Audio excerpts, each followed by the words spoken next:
La liberté est le fondement de nos démocraties qui sont, comme vous le savez aujourd'hui, attaquées tant de l'extérieur que de l'intérieur. Notre âme ne peut pas mourir. La liberté ne meurt jamais. Taratchenko. Taratchenko était un poète ukrainien du début du XIXe siècle dont on reparle un peu aujourd'hui à l'occasion de la guerre en Ukraine. En France, il est quasiment méconnu. Par contre, dans le monde, il a 1000 statues à son effigie. Et pour l'Ukraine, c'est une icône. Il faut savoir que 60 000 Ukrainiens assistaient à son enterrement. Taratchenko est né en 1814, décédé en 1861, et sur ses 47 ans de vie, il a vécu 9 ans en liberté. Ses 24 premières années comme esclave et ses dernières années comme exilé par le tsar Nicolas Ier, puis Nicolas II, car manifestement, il écrivait des poèmes qui ne plaisaient pas à l'Empire russe.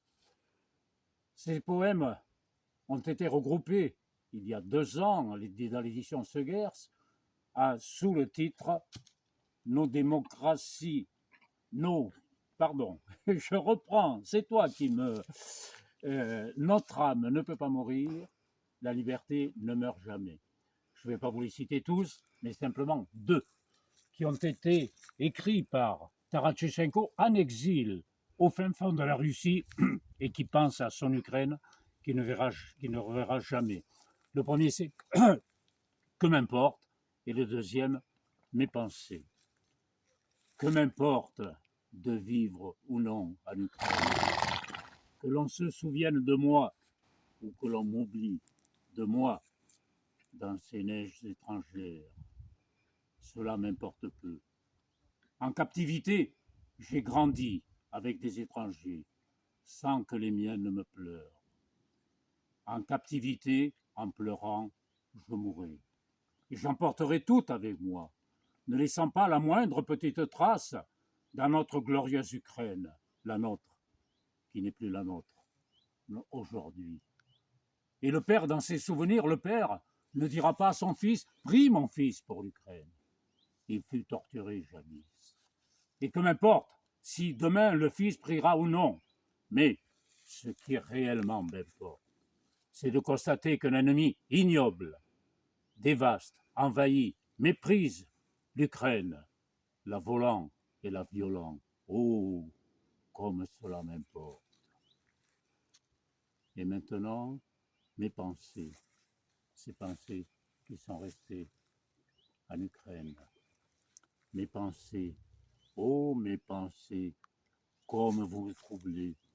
Pourquoi vous couchez-vous en si triste rangée? Pourquoi le vent ne vous a-t-il pas emporté dans la steppe comme de la poussière? Pourquoi le malheur ne vous est-il pas bercé comme l'enfant l'est par sa mère? Car c'est le malheur qui, pour se moquer, vous a engendré. Les larmes vous ont baigné. Pourquoi ne vous ont-elles pas dispersé, porté à la mer, enterré dans la terre? Les gens ne me demanderaient pas ce qui me fait souffrir aujourd'hui, ni la raison pour laquelle je maudis mon avenir, ni pourquoi je languis dans ce monde. Rien à faire. Pour se moquer, ils ne diraient rien. Moi, je ne veux plus pleurer. Mes pensées, oh mes pensées, mes fleurs, mes enfants, je vous ai élevés, je vous ai baignés. Que faire de vous maintenant?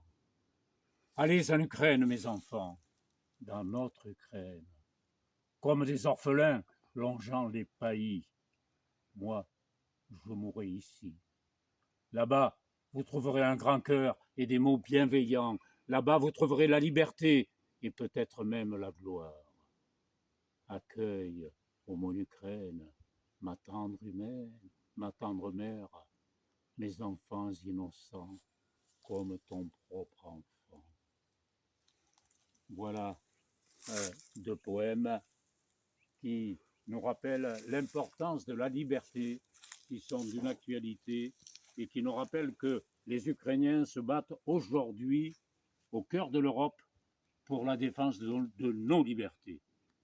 Et pour les soutenir, rappelons-nous, notre âme ne peut pas mourir, la liberté ne meurt jamais. Anthologie de la poésie de Taras Shevchenko. Merci.